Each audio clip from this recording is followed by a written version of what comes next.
श्रीराम समर्थ. गोपाल कृष्ण भगवान की जय. ओवी क्रमांक 68. परिज्ञाने विण नाशिले, जे बुद्धी भेदासी आले, तेणेची त्या कल्पिले अनेकत्व. ज्ञानेश्वर महाराज म्हणतायत, ज्यांना ज्ञान नाही त्यामुळे त्यांची बुद्धी स्थिर राहत नाही, असे लोक मी एक नसून अनेक आहे अशी कल्पना करतात. असा त्यांचा बुद्धिभेद होतो, असं भगवान श्रीकृष्ण म्हणतात. आपण त्या एक असणाऱ्या परमात्म्याला जर व्यवस्थितपणे योग्य पद्धतीने आवाहन केलं तर तो आपल्याला मदत करतोच करतो. आपल्या मनाला अशी सवय झालेली असते की जेव्हा आपण आपल्या मनाला एखादी सूचना करतो, मन नेमकं त्याच्या विरुद्ध वागतं. आपण एखादी गोष्ट कर म्हणून मनाला सांगितलं की मन नेमकं ती कशी टाळायची याचाच विचार करू लागतं. मनामध्ये नेहमी उलटेच विचार येतात. आपण जर भगवंताची मदत घेऊया असं म्हटलं तर मन नेमकं भगवंतापासून दूरच ओढतं आपल्याला. मनामध्ये विकल्प निर्माण होतात. अरे भगवंताची काय मदत घेतोस, तो काय मदत करणार आपल्याला, तो मदतीला धावून येईल की नाही, असे विकल्प मनामध्ये निर्माण होतात. आणि मग आपल्याच मनामध्ये विकल्प निर्माण झाले तर मग भगवंत का बरे मदत करायला येईल आणि त्याने का यावं? कारण जिथं विश्वास नाही, श्रद्धा नाही, निष्ठा नाही, भक्ती नाही, प्रेम नाही, अशा ठिकाणी भगवंत जाईलच कशाला? आणि म्हणून मनामध्ये जेव्हा विकल्प उठतात तेव्हा आपण भगवंतापासून दूर जातो. आपली श्रद्धा बिघडते, आपल्या मनामध्ये असणारा विश्वास नाहीसा होतो. आणि हे सगळं घडू नये म्हणून आपण नेहमी भगवंताची प्रार्थना करत असावं, त्याचं दर्शन घेत असावं, त्याला शरण जावं, हाच मार्ग आहे. ओवी क्रमांक 69. म्हणोनी अभेदी भेदू देखती, यया अनाम्या नामे ठेविती, देवी देव म्हणती अचर्चाते अवाच्याते. भगवान गोपाल कृष्ण म्हणतायत की मी स्वतः अभेद असून सुद्धा माझ्या ठिकाणी भेद आहे अशी लोकच कल्पना करतात. मी नामरहित असून सुद्धा मला अनेक नावं देतात. कोणी मला देवी म्हणतात, कोणी मला देवता म्हणतात, कोणी मला देव म्हणतात. मी खरा कोण आहे हे ते ओळखतच नाहीत आणि म्हणून ते माझ्याविषयी वेगवेगळ्या कल्पना मनामध्ये करतात. ओवी क्रमांक 70. जे सर्वत्र सदा सम, तेथ विभाग अधम उत्तम, मतीवशे संभ्रम विवंचिते. लोक मायेच्या अधीन होतात आणि मी जो सर्वत्र सम सारखा आहे त्या माझाच मतिभ्रंश म्हणजे स्वतःच्या बुद्धीला भ्रम झाल्यामुळे मी चांगला आहे किंवा मीच वाईट आहे असा माझ्यामध्ये भेद करतात. आता इतकं सगळं समजून घेतल्यानंतर आता आपण गीतेमधला या अध्यायातला 12वा श्लोक आता पाहूया.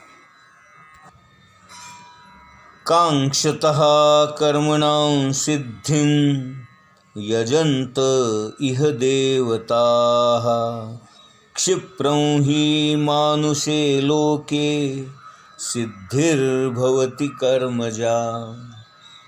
कांक्षतः कर्मणां सिद्धिं यजन्त इह देवताः, क्षिप्रं हि मानुषे लोके सिद्धिर्भवति कर्मजा. कांक्षतः कर्मणां सिद्धिं यजन्त इह देवताः क्षिप्रं हि मानुषे लोके सिद्धिर्भवति कर्मजा. या श्लोकाचा अर्थ आता आपण बघूया. मनुष्य या जगामध्ये सकाम कर्मामध्ये सिद्धीची इच्छा करतात आणि म्हणून ते देवतांची आराधना करतात. अर्थात मनुष्यांना या जगामध्ये सकाम कर्मापासून त्वरित फलप्राप्ती होते. भगवान श्री गोपालकृष्ण सांगतायत, आपण जे काही कर्म करतो त्या कर्माच्या फळाची इच्छा करणारे पुरुष या लोकामध्ये इंद्र, अग्नी, वरुण, पर्जन्य इत्यादी देवतांची पूजा करतात. कारण त्या देवता या मनुष्य लोकामध्ये कर्मफल सत्वर देतात. खरा परमात्मा एकच आहे, परंतु हे बऱ्याच जणांना कळत नाही. पुष्कळ माणसं मनामध्ये काहीतरी वासना धरतात, अपेक्षा करतात आणि त्या पूर्ण होण्यासाठी त्या वासनांची पूर्तता करणाऱ्या देवता देव ते निर्माण करतात आणि अशा देवतांची ते उपासना करतात. मनुष्यच कल्पनेने अशा देवता निर्माण करतो आणि त्या देवतांची उपासना करतो. परंतु होतं काय, या देवता त्यांच्या उपासनेला तृप्त होतात, संतुष्ट होतात आणि त्यांना त्या प्रकारे फळ देऊन मोकळ्या होतात. आता इथे काय नेमकं चुकतं की देवता फळ देतात हेच आपल्याला लक्षात येतं, परंतु मुळात या देवतांचा निर्माता जो आहे तो भगवान या सगळ्या गोष्टींची फळं आपल्याला देतो हे आपल्या काही लक्षात येत नाही. कारण या सगळ्याच देवतांचं मूळ जे आहे, ज्या शक्तीद्वारे या देवता निर्माण झाल्या ती शक्ती भगवंताची आहे हेच आपण विसरून जातो. आपल्याला वाटतं की या सगळ्या देवता आपल्याला फळ देतात, परंतु तो आपल्या मनाचा भ्रम आहे. खरी गोष्ट अशी आहे की भगवंतच आपल्याला या सगळ्या कर्माचं फळ देत असतो. कर्म आपल्याला करावं लागतं, आपण कर्म करतो आणि त्या कर्माचं फळ भगवंत आपल्याला देतो.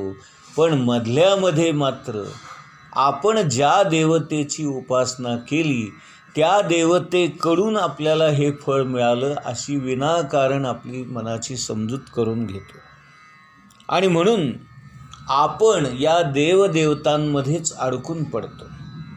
परंतु खरा देव जो आहे, खरा परमात्मा जो आहे, खरा परमेश्वर जो आहे तो या सगळ्या देवदेवतांच्या पलीकडे आहे. तोच या जगाचं मूळ आहे आणि तोच आदी आहे. आणि म्हणून ज्ञानेश्वरीची सुरुवात जी ज्ञानेश्वर महाराजांनी केलेली आहे, ओम नमोजी आद्या, त्या सगळ्यांचा आदी असणाऱ्या, सगळ्यांचं मूळ असणाऱ्या त्या परमात्म्यालाच वंदन करून, त्याला वंदन करून, त्याला नमन करून ज्ञानेश्वर महाराज आपल्या या ज्ञानेश्वरीची सुरुवात करतात. आणि म्हणून पहिल्याच श्लोकामध्ये, पहिल्याच ओवीमध्ये ज्ञानेश्वर महाराज म्हणतात, ओम नमोजी आद्या. या जगाचं जे मूळ आहे, या जगाचं जो आदी आहे, त्या आद्यालाच मी आधी नमस्कार करतो.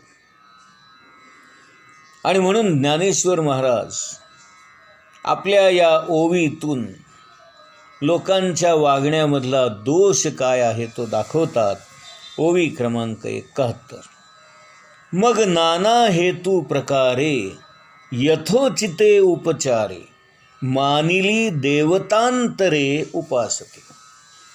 माणसं आपल्या मनामध्ये अनेक प्रकारच्या कामना हेतू धरतात, अनेक देवांची कल्पना करतात आणि त्या विविध देवदेवतांना आवडणाऱ्या आचरणांनी, कर्मांनी त्यांची उपासना करतात.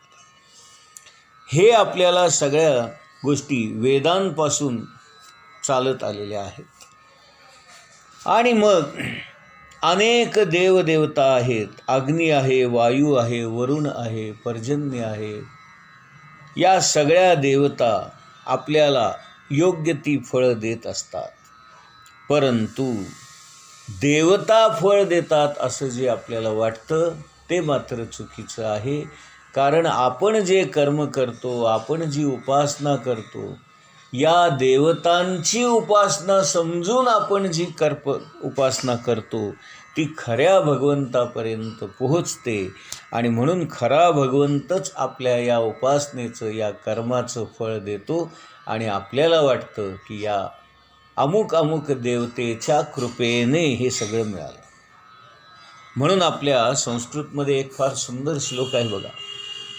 आकाशात पतितं तोयम यथा गच्छति सागरम सर्व देव नमस्कारम केशवम प्रति गच्छति.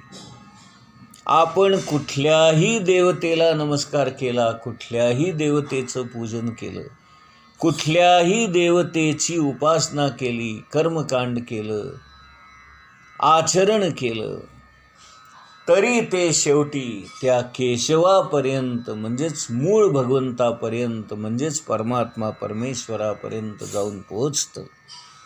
आणि या संपूर्ण विश्वाचा जो आदी आहे, सुरुवात आहे, मूळ आहे, त्या मुळापर्यंत, त्या प्रथम पुरुषापर्यंत, त्या परमात्म्यापर्यंत आपली उपासना जाऊन पोहोचते. यथा गच्छति सागरम म्हणजे पाणी कुठूनही कसंही वाहिलं तरी वाहून त्या पाण्याचा एक ओघळ तयार होतो. असे अनेक ओघळ एकत्र येऊन झरा तयार होतो. असे अनेक झरे एकत्र येऊन ओढा तयार होतो. अनेक ओढे एकत्र येऊन नदी तयार होते. नदी एकत्र येऊन समुद्र तयार होतो. अशा प्रकारे पाणी कुठूनही वाहिलं, कसंही वाहिलं तरी ते शेवटी जसं समुद्राला जाऊन मिळतं, तसं आपण कोणत्याही देवतेची उपासना केली, कोणत्याही देवतेचं पूजन केलं, नामस्मरण केलं, त्याच्याबद्दलची उपासना केली, त्याच्याबद्दलची साधना केली, तरी शेवटी ती मूळ परमात्मा परमेश्वर असणाऱ्या केशवापर्यंत जाऊन पोहोचते. पुढची ओवी. तेथ जे जे अपेक्षित ते तैसेची पावती समस्त, परी ते कर्मफळ निश्चित ओळखतू. इथे ज्ञानेश्वर महाराज आपल्याला स्पष्टीकरण देत आहेत की ज्या ज्या गोष्टी लोकांना अपेक्षित असतात, ज्या ज्या मनोकामना असतात, ज्या ज्या अपेक्षा असतात, त्या त्या गोष्टी, ती फळं त्यांना मिळतात.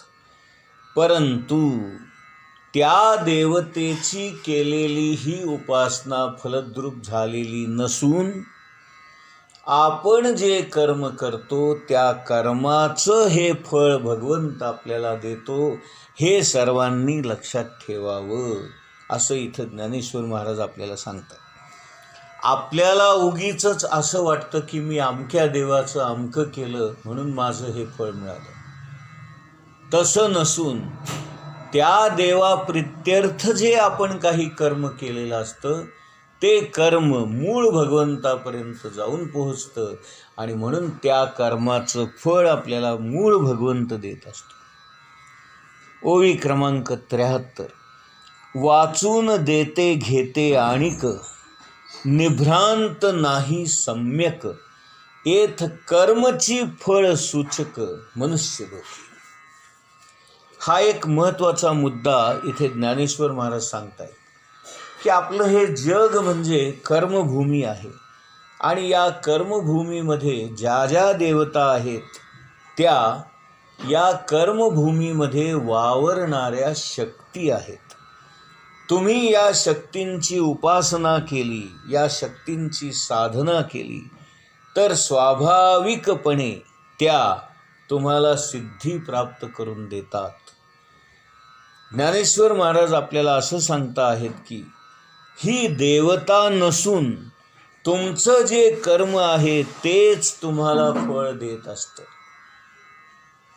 आपण जेव्हा या देवदेवतांची उपासना करतो तेव्हा तो भगवंत आपल्या कर्माचा साक्षी असतो आणि त्या कर्माचा तो परिणाम असतो. या देवता या काही वेगळ्या नसून भगवंताचीच ती शक्ती आहे. आपल्याला जे वाटतं की त्या देवतांची ती शक्ती आहे हा आपला भ्रम आहे. या सगळ्या शक्ती मूळ परमात्मा परमेश्वराच्याच आहेत आणि त्याच्याच शक्तीद्वारे तो आपल्याच कर्माची फळं आपल्याला देत असतो. पुढची ओवी क्रमांक 74. जैसे क्षेत्री जे पेरिजे ते वाचुनी आणि ना उपजे, का पाहिजे तेच देखिजे दर्पणाधारे. इथे ज्ञानेश्वर महाराज एक फार सुंदर दृष्टांत देत आहेत. एक आरसा आहे आणि तुम्ही त्या आरशामध्ये जेव्हा पाहता तेव्हा तुम्ही जसे आहात तसेच तुम्हाला दिसता. समजा मी लाल रंगाचा शर्ट घातला असेल तर आरसा मला लाल रंगाचाच शर्ट दाखवतो, तो हिरवा किंवा पिवळा दाखवत नाही. म्हणजे जसे तुम्ही आहात तशीच तुमची प्रतिमा दिसते. किंवा शेतामध्ये जे पेराल तेच उगवतं. गहू पेरले तर गहूच येतात, तिथे ज्वारी किंवा तांदूळ येत नाही. आणि शेंगदाणे पेरले तर शेंगदाणेच येतात, तिथे ऊस येत नाही. म्हणजे जे पेराल ते उगवतं. जसे तुम्ही आहात तसं दिसतं. त्याचप्रमाणे जसं तुम्ही कर्म कराल तसं तुम्हाला फळ मिळतं. हा जगाचा नियम आहे. गोपाल कृष्ण भगवान की जय.